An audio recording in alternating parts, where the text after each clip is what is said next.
Joining me now, Tommy Lahren, Fox News contributor, host of the Tommy Lahren is Fearless show.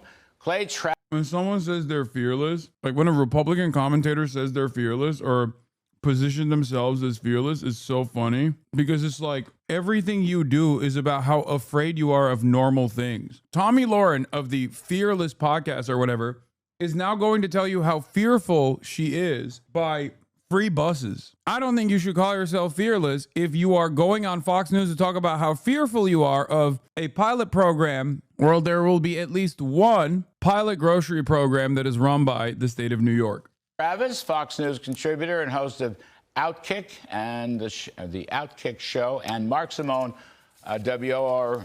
Dude, it's kind of crazy how Tommy Lahren was on a goddamn rocket ship when I first encountered her racist ramblings. A lot of people don't know, but I made my name initially. Oh my God, what is this hair? What the I made a name for myself by like actively going after Tommy Lahren's videos and dissecting them piece by piece. Their first choice accepted hundreds of thousands of dollars from Middle Eastern nations who not only oppress women and gays, but human rights as a whole. Yeah, women's rights are human rights. Could someone remind Mrs. Clinton before her next six-figure paid speech to the Saudis? Wait, so are you telling me that Donald Trump has zero ties to Saudi Arabia? Wait a minute, so Donald Trump didn't register 8 companies in Saudi Arabia during his campaign? That was when I first went viral in like 2016, 2017. A lot of OG fans remember that probably and know me from that back in the Facebook days. Radio Hall of Famer. Thanks for everybody.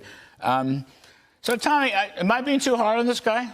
No, I think you're actually going too easy on him, No. Larry. I think you could have gone a little bit harder. Listen, this guy is a huge problem. If New York City chooses to go this way, well, get ready, Nashville, Tennessee, get ready, state of Florida, because everyone's coming. And we welcome you. Please just don't vote for liberals if you come to our great red states. It also shows that as blue cities get more insane, red states are just going to get redder. I'm actually even more concerned, though, because if you look at the people who are voting for this guy, it's not the people that he proclaims to want to uplift. It's really white, overly educated liberals.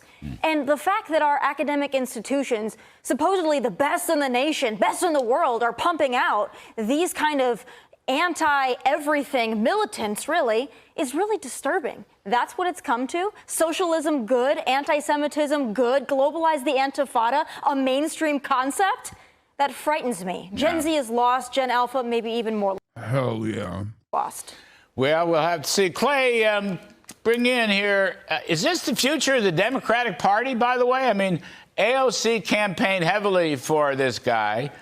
So did Bernie Sanders, or at least he spoke for him. AOC was on the campaign trail. Is this where Democrats are actually going? Let me say this as we start the show. Congrats to everybody who kept their head. Because I think the last time I was on with you, people were losing their minds over the stock market. You got a new record high close in the S&P 500, which is a sign that the economy is actually working and the underpinning of our economy. I guess the stock market's not as fearful of Zoran then, huh? A radical revolutionary figure that's going to assassinate, decapitate Wall Street leadership. I suspect that the market would move in that direction, right? So what's up? Still remains capitalism, which is something that Democrats really don't respect anymore. And here is where I actually welcome Mamdani, because what it represents is a real debate of ideas. When he was on CNN, I believe last night, he was asked whether he believes in capitalism, and he said no.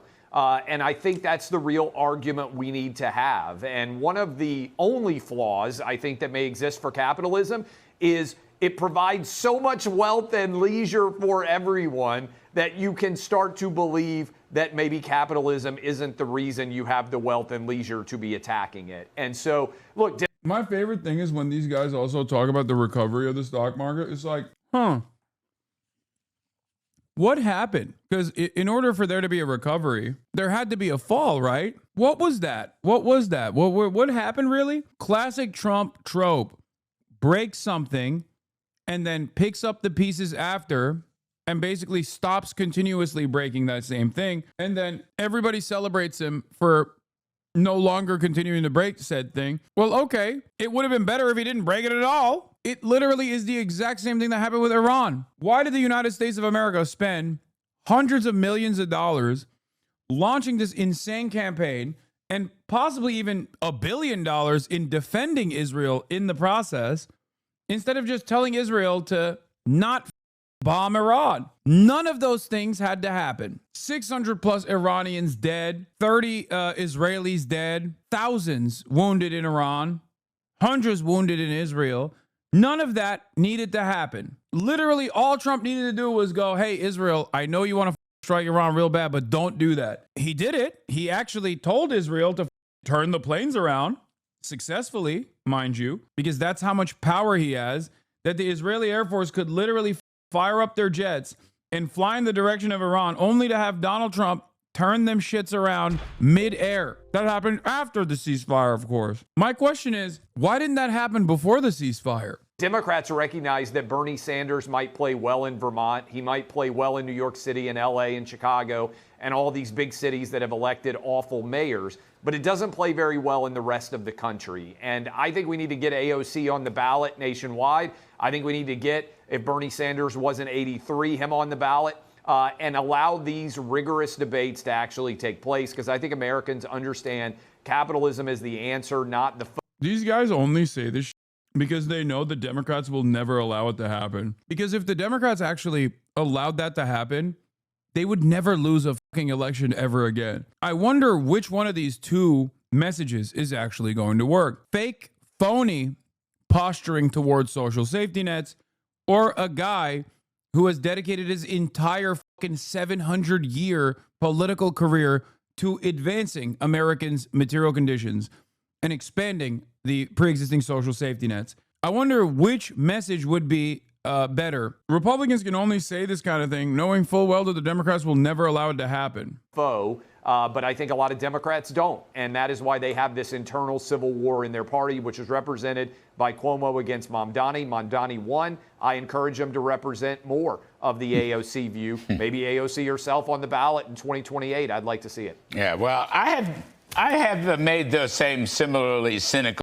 Considering their reaction to Mamdani's Democratic victory, I don't think they want this. I'm getting a feeling that they don't actually want this, because if the Democratic wishes of the population meant more Zohran Mamdani's winning, I think they would probably kill themselves. Comments myself. But here in New York, Mark Simone, this is the largest Jewish population on the globe outside of Israel. They're going to vote for this guy, for this, I call him Zorro because I could never pronounce his name. They're going to really vote for him? Is this serious? Is he going to be mayor? See, they're not mad at Zohran.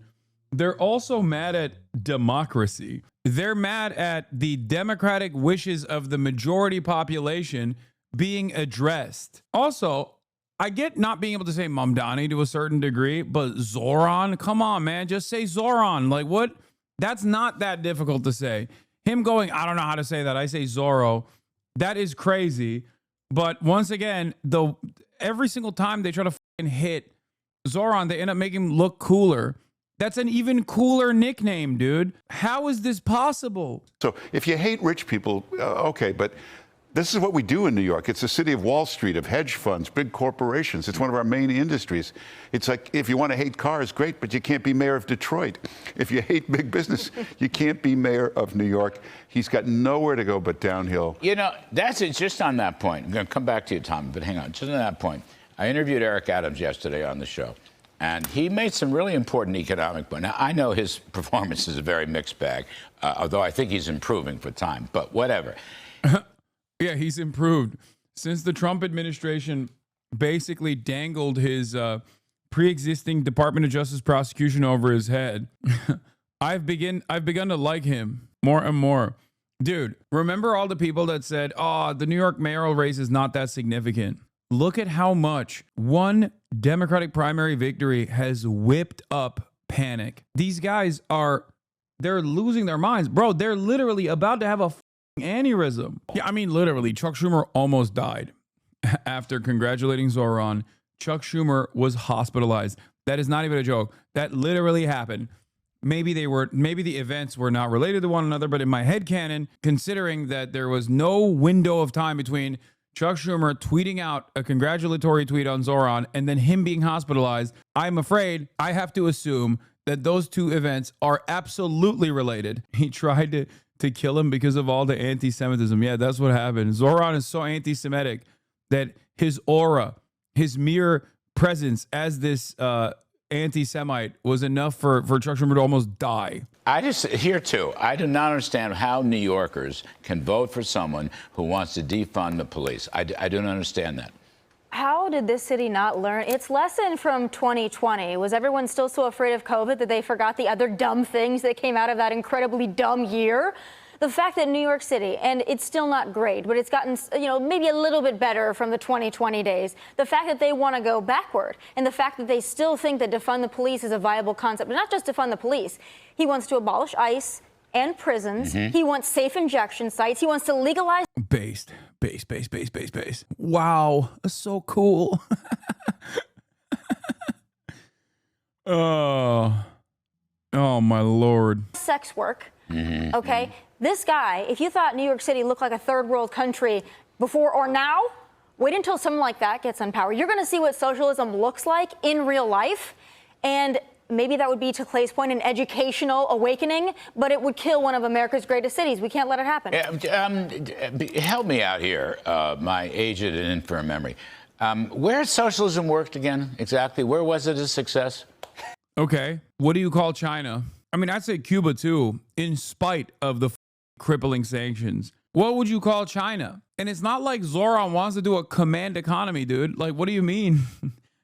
I wish he had that power. He doesn't. But what is really frustrating about this is, like, these guys point to countries that we have fucked up, countries that we have punished, countries that we've destroyed, to say socialism doesn't work, countries that we've never given a moment of respite to engage in any sort of socialization initiatives. Meanwhile, there are other countries that we have allowed to socialize to a certain degree, social democracies like the ones in Western Europe, right? And it's not like Zoran is trying to say, like, oh, we have to do a workers' councils and, like, use the vanguard to militarily overthrow the dictatorship of the bourgeoisie to the dictatorship of the proletariat. He's literally trying to move marginally in the direction, with the limited amount of power that he has, towards countries like Denmark or Norway or Sweden, or even, I mean, I guess, like, even England before Thatcherism. That's all this guy's trying to do. And these guys are like, well, I mean, think about what has happened to socialist countries. Look at Venezuela. It's like, what is that? Is that a threat? Are you going to do a coup in New York? Is that what you're saying? Are you going to strangle the New York economy with the hopes that this kind of successful socialization initiatives don't actually take root in the hearts and minds of Americans broadly? It's crazy. Oh, come on. Is it nowhere? Is that possible? And yet... Could you explain why you like China to someone uneducated? All I've heard is an authoritarian state and scary, you know? I am not well read on the topic. Ooh, my favorite. I wish there was like one video that we could point to. Okay, I'm just going to say this. Even development, rapid urbanization, high-speed rail. Yeah, I show speed videos. 3, 2, 1.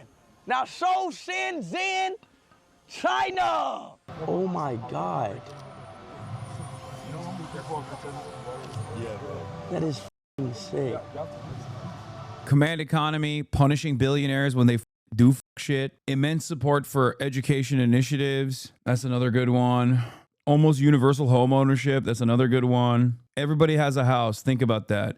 Major steps in the direction of renewable energy. Cost of living is immensely affordable and kept in check by the government. Very little interest in a military war style intervention all around the globe.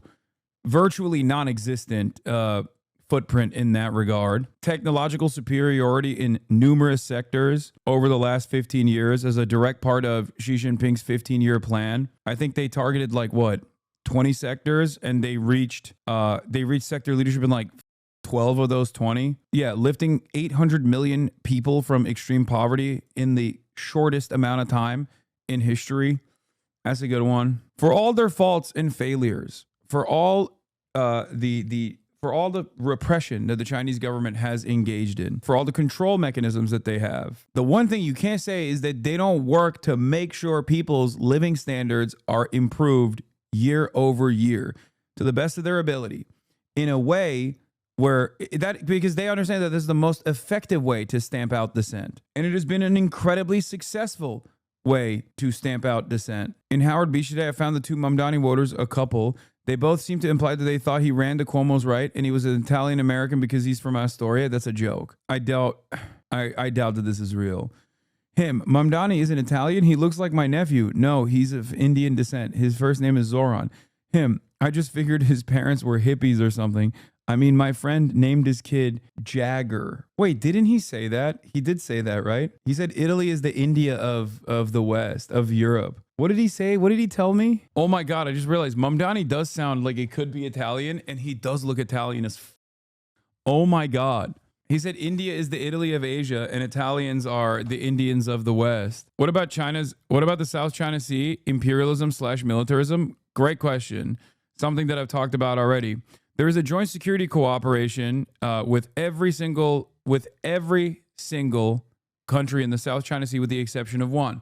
That country is the Philippines. Do you know why the Philippines do not want to cooperate with China in the joint security partnership in the South China Sea? I think you know why. I think we all know why. This is not colonialism or imperialism. You can say that as far as extraction of natural resources that are far too close to the coastline of other countries is certainly questionable for sure. But if America engaged in imperialism of this sort, I would have much more limited critiques of American empire. Yes. Regretty Spaghetti is correct. It's because the Philippines are a former colony of and current vector of U.S. interests. Would you say that the reason the Chinese regime is so repressive is to counteract the constant attempts by the West to undermine them and draw up anti-government sentiment? Yes, of course. Do you think they would have more room for social progressivism if the West had friendly relations with them? Also, yes, of course. Especially considering that they have actually implemented social progressivism in spite of that kind of control. The points of critique against China are in its internal affairs, whether it be Tibet or whether it be Xinjiang. But even then, they do a great deal of development across the board in an effort to peaceably stamp out any sort of dissent. Yeah, the 9-dash line is not a demarcation for Chinese territorial water. The foreign minister clarified that in 2020, but no West media reported it. It doesn't even matter because the Chinese ambition in the South China Sea is not born out of the extraction of natural resources, even though there is some of that happening as well, as far as I understand.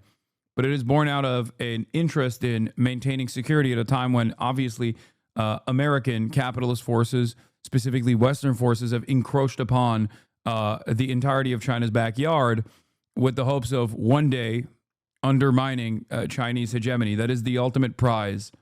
That is the ultimate goal. That is precisely what the American government is doing.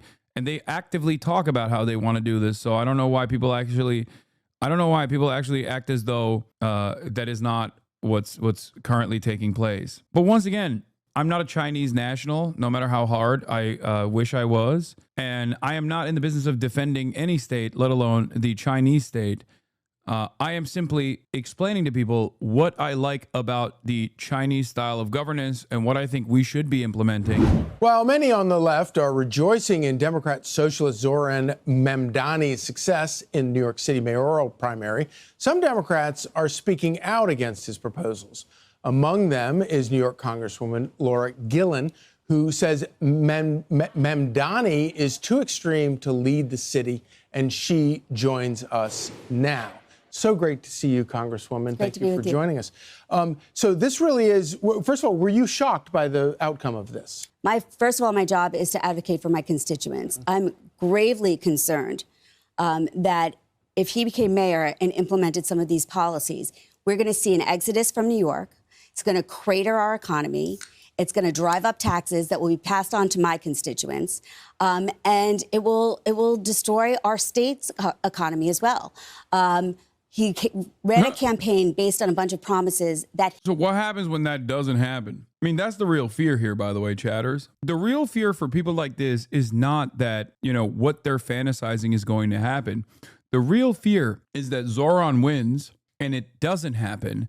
And then the people go, why can't we have that? That's the real fear, because that would require every politician, Democrat or Republican alike, to actually do right by their constituents. They are not afraid that Zoran is going to lead to an exodus of capital from New York City and New York State. They know that that is not the case. They know that that's not going to happen. The real fear is that it won't happen and Zoran will be successful. And then that will require them to actually go against the interests of capital.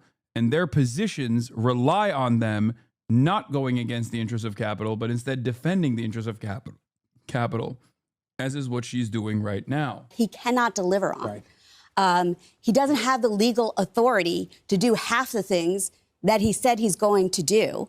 It shows that he either misrepresented what he can do to the constituents of this city, or he doesn't have a fundamental understanding of what the role of mayor is. You cannot raise taxes if you are the mayor of New York City. He sits in the state assembly. He should know. Wait, why are you worried then? I don't get it. Okay, so he's making a lot of promises and he's not going to be able to capitalize on it. Then why are you worried? Why would that lead to an exodus then? So nothing will change? Know that. And the governor has already signaled that she is not going to approve this tax hike that he is proposing. He doesn't have the authority to do that. Or even a fundamental understanding of how life works. I want to play this because I think it captures. This is not a casual socialist like some 18-year-old talking about stuff. He's actually thought about this stuff, and he's a true socialist. And let's play this clip real quick, and then I want to get your reaction. You're a proud democratic socialist. Do you think that is a platform that would work for other candidates running in other parts of the country? Absolutely. I think ultimately this is a campaign about inequality.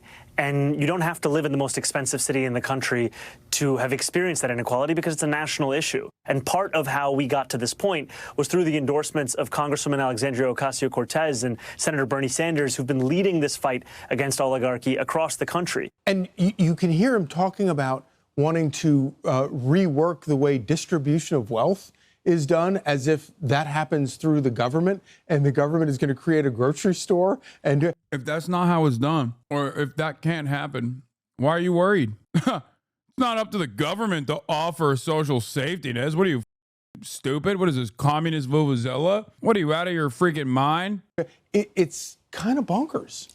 Listen, he addressed the cost of living crisis. We are facing a cost of living crisis. But the way forward for Americans and the way forward for my party is to find concrete solutions, to find ways to lower the cost of living for everyday Americans and not promise to be Santa Claus and give everything for free when you can't. Wait, okay, that's what he's doing. We need to find a way to cut the cost for everyday Americans. No, not like that. It seems like you want to actually cut the cost for everyday Americans, and I don't like that. Can't actually do that because nothing is free. Everything has a price tag attached to it. So what I'm focused on is finding a way forward, and I think the vision for my party is reclaiming our voice in the middle, working across the aisle to find concrete solutions to lower costs and make Americans' lives safer and better.